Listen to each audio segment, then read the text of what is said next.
Olá a todos, sejam muito bem-vindos ao terceiro episódio de Na Cena do Crime. Para quem não me conhece, eu sou a Mariana Esteves, tenho feito vídeos sobre casos criminais portugueses. Eu fiz uma playlist com os outros 2 episódios desta série, este também vai estar incluído lá e todos os futuros episódios que eu farei estarão lá nessa playlist, então não se esqueçam de conferir nos cards para vocês verem e maratonarem se quiserem. Aqui no canal eu falo de outras coisas, de outros temas. Se quiserem dar uma conferida no canal para ver se identificam comigo e pensarem em subscrever, eu ficaria muito grata. Não se esqueçam de deixar o like logo no início para me ajudarem na divulgação do vídeo. O caso de hoje que eu vos trago é um caso que aconteceu na nossa capital, Lisboa, em 2007. E quero pedir desde já desculpa pela falta de fotografias. Este vídeo não vai ser muito ilustrado. É que este caso não tem assim muitas fotografias e algumas das fotografias que eu vou colocar foram tiradas diretamente do livro, porque o livro tem algumas imagens que eu não encontrei na internet, então peço desde já desculpa. Então, sem mais delongas,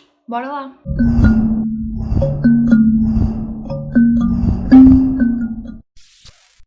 Antes de chegarmos aos factos propriamente ditos, temos que recuar uns aninhos antes para percebermos o background de toda a história e o porquê de tudo isto ter acontecido. Tudo começou com um amor à primeira vista entre Maria das Dores Pereira e Paulo Pereira da Cruz. É dito que eles tinham quase tudo para dar certo. Estão a ver aquelas pessoas que se dão muito bem, têm muita química. A relação deles era descrita desta maneira. Sim, foi uma paixão muito grande quando o conheci. Uma paixão assim...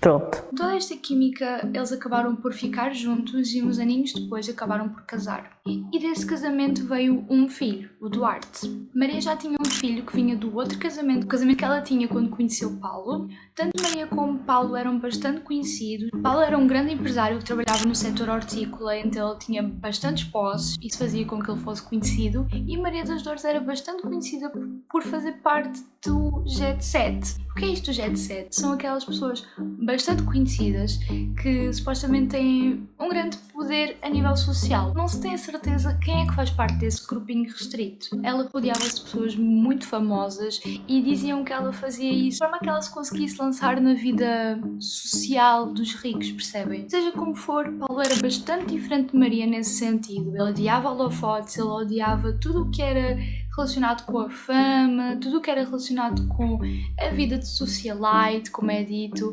e então ele preferia manter-se focado no trabalho e nos objetivos da carreira dele do que se importar com essas coisas fúteis. O facto de Paulo ser um empresário de sucesso fazia com que Maria pudesse viver no regaço do luxo e pudesse gastar tudo aquilo que queria sem pensar e sem medidas. Podemos deduzir então que eles tinham um casamento perfeito, que eles tinham dinheiro, tinham química, já tinham um filho.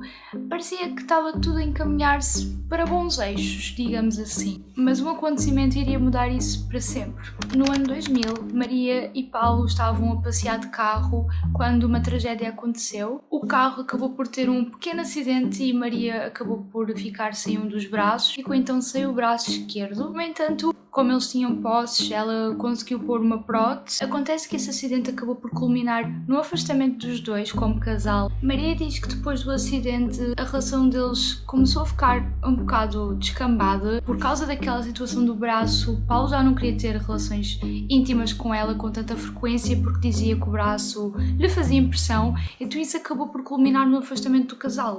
Porque lhe fazia confusão o braço. Ganhando raiva ao seu marido? Sim, sim. Além disso, quem conduzia o carro no dia do acidente era Paulo, ou seja, Maria meio que o culpava por ela ter ficado sem braço. Então acabou que a relação deles começou a descambar e as coisas começaram a ficar mesmo mal. O que parecia uma relação de vida perfeita acabou por se revelar um prelúdio de uma tragédia enorme. O dia 20 de janeiro de 2007 era um dia comum na vida de Paulo, mas tudo isso iria mudar no exato momento em que ele iria entrar no seu apartamento arrendado em Lisboa. Mais precisamente no número 11 da Avenida António Augusto Aguiar. Sem que ele esperasse, dentro desse apartamento estavam 2 pessoas à espera dele. No momento em que ele entrou naquele apartamento, ele levou com diversos golpes de marreta que atingiram ora a região torácica, bem como a sua cabeça. Esses golpes acabaram por desfazerem completamente o crânio dele e provocar uma hemorragia. Eles só pararam quando viram que ele estava morto. Mas eram estas pessoas que fizeram mal a Paulo? Será que Maria sabia de alguma coisa? Se que Maria das Dores estava com o marido momentos antes de tudo isto acontecer. Eles tinham entrado no prédio que dava para esse apartamento, mas Maria não quis ir com ele no elevador. Ela quis ir pelas escadas porque alegou que estava a sentir-se com claustrofobia. Então, se Maria estava com Paulo, à partida ela não poderia estar envolvida. Ou será que poderia?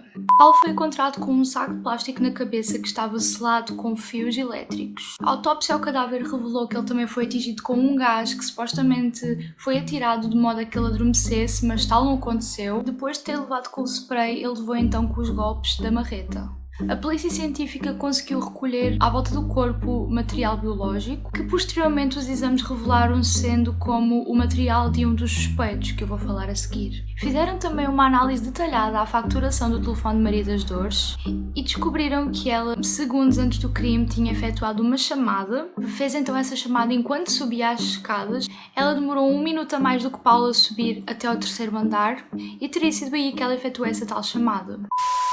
As suspeitas começaram a recair por Maria das Dores no momento em que algumas questões vieram assim ao de cima. Primeiro, como é que aqueles 2 assassinos teriam entrado dentro do apartamento? Segundo, como é que Maria não viu nem ouviu nada, uma vez que o atraso dela não foi assim tão significativo? Ela demorou apenas 1 minuto a mais. Então, se Paulo tentou defender, então ele poderia ter gritado ou algum barulhinho teria sido feito e ela não viu nem ouviu nada, segundo o que ela alegava. Estas pontas soltas, mesmo parecendo insignificantes, elas foram bastante cruciais para envolver Maria das Dores ao crime. Outra coisa que também incriminou bastante Maria das Dores foi o facto de terem posto escutas no telefone dela e descobriram então que ela ligou para uma pessoa dias depois da morte do marido e ela disse, abre aspas, "Olha, estou a correr da manhã, isto é lindo."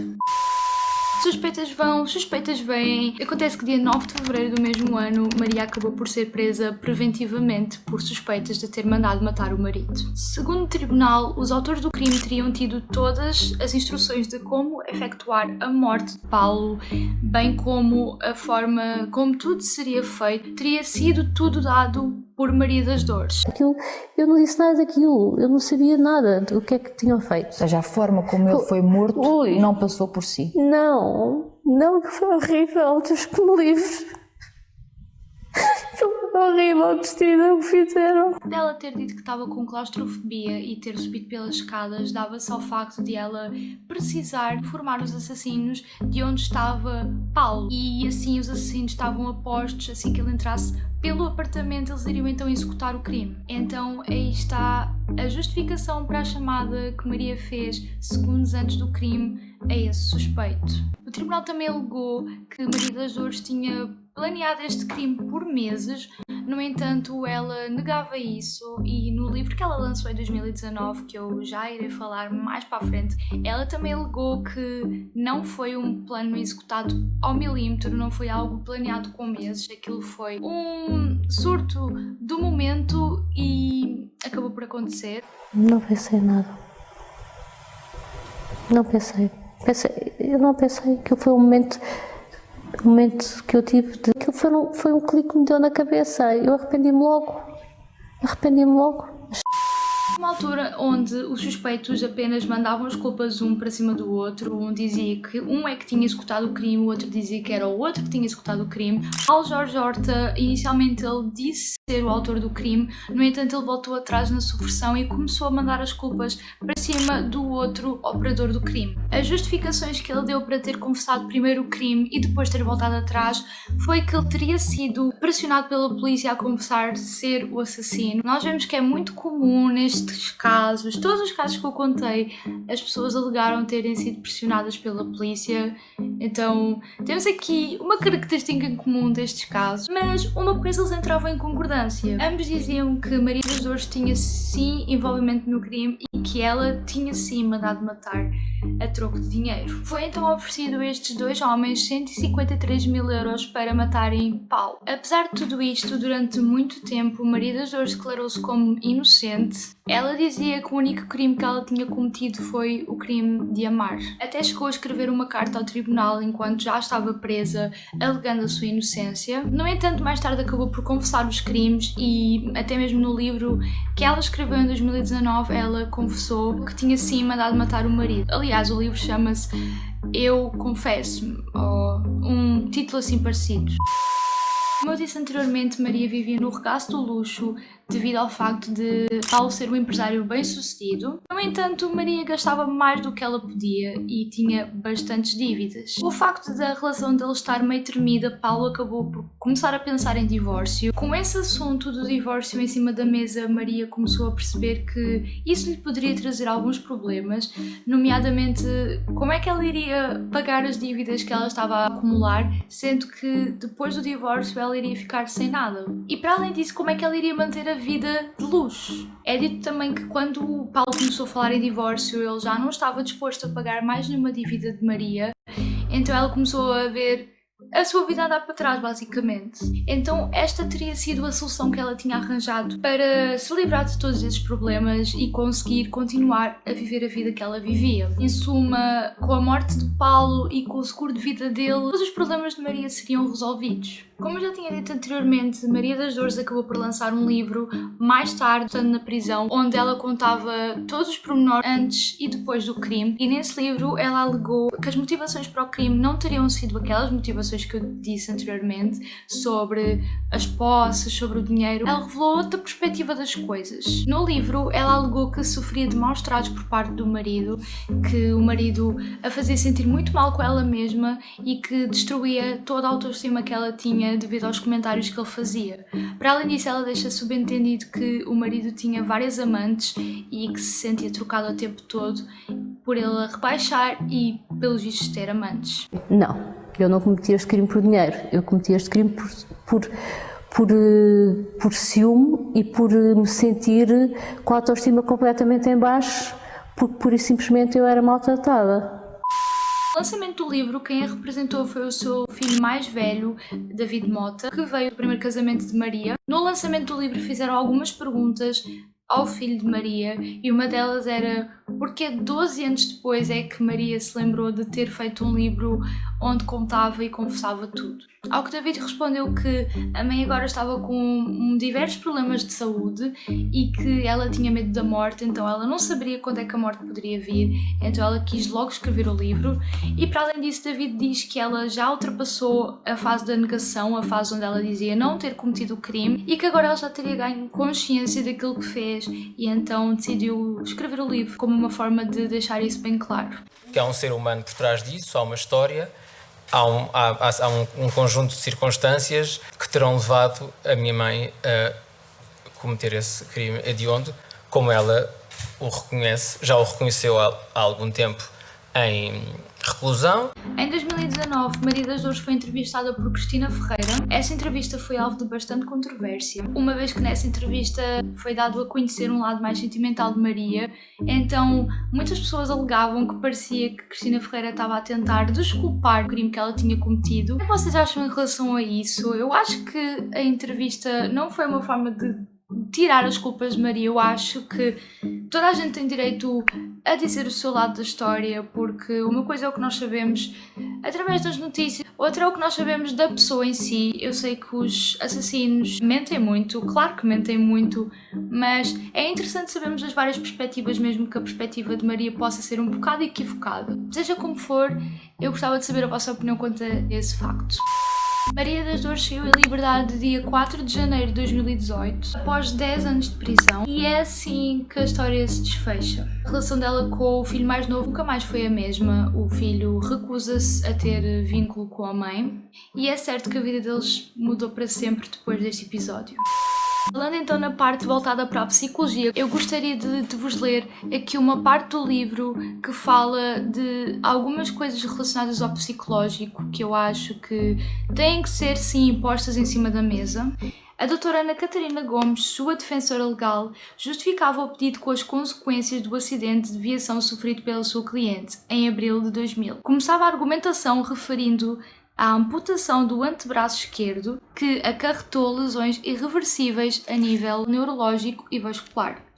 E prossegue salientando que, às anteriores consequências, se juntam as cicatrizes que marcam física e psicologicamente. E uma cicatriz jamais desaparece, esteja ela no corpo ou no espírito. A tese de Catarina Gomes refere ainda que uma síndrome dolorosa crónica provoca as piores dores à arguida Maria, impedindo-a designadamente de se autodeterminar livre e conscientemente. Alega-se que a viúva sofre de uma síndrome depressiva grave que a leva a agredir-se a ela própria e aos outros de forma inconsciente. No entanto, não teve sorte a doutora Catarina Gomes porque as perícias do foro psíquico efetuadas posteriormente comprovam que a mandante do crime sabia bem o que estava a fazer. Então, basicamente, para quem não percebeu nada daquilo que eu li, Catarina Gomes, que era defensora legal da Maria das Dores, alegava que aquilo tudo que ela tinha feito não tinha sido com consciência, que ela teria ficado com algumas sequelas a nível psíquico por causa daquele acidente que eu falei em 2000, onde lhe foi retirado o braço, mas tal foi desmentido por exames psíquicos que comprovaram que ela estava bastante sã daquilo que estava a fazer e que não tinha quaisquer problemas psicológicos. No entanto, alguns especialistas afirmam que Maria das Dores era uma psicopata imputável. Eu não sou nem psicopata, nem andei a pensar matar pessoas. Tudo de mal que me aconteça é pouco. Eu tenho que pedir perdão às pessoas que eu vitimizei. Assim chegamos ao fim do terceiro episódio de Na Cena do Crime. Eu achei o caso bastante peculiar. Parece que estas coisas em Portugal não acontecem, não é? De alguém encomendar a morte de alguém. Gostava que comentassem algumas coisas quanto a este caso. Há muitos pontos de debate neste caso e eu gostaria de ouvir a vossa perspectiva quanto a alguns deles. Por exemplo, vocês acham que as motivações foram de facto por causa de dinheiro ou por causa daquilo que ela contou no livro quanto aos maus tratos? E acham que foi de facto premeditado com meses de antecedência ou foi mesmo um surto do momento como Maria alega até hoje? Eu quero saber a vossa opinião quanto a isso porque eu de facto estou confusa, mesmo depois de ter feito a pesquisa. Há coisas que nunca são 100% comprovadas e há coisas que nós nunca haveremos de saber a 100%, apenas temos as nossas perspectivas e o debate. Se gostaram, não se esqueçam de deixar o like e de me subscrever. Eu reparei nas estatísticas do canal que a maior parte das pessoas que veem os vídeos não estão subscritas no canal. Então eu queria pedir que vocês se subscrevessem para fazerem parte daquela percentagem que vê os vídeos e está inscrito. E pronto, por enquanto é só. Até mais!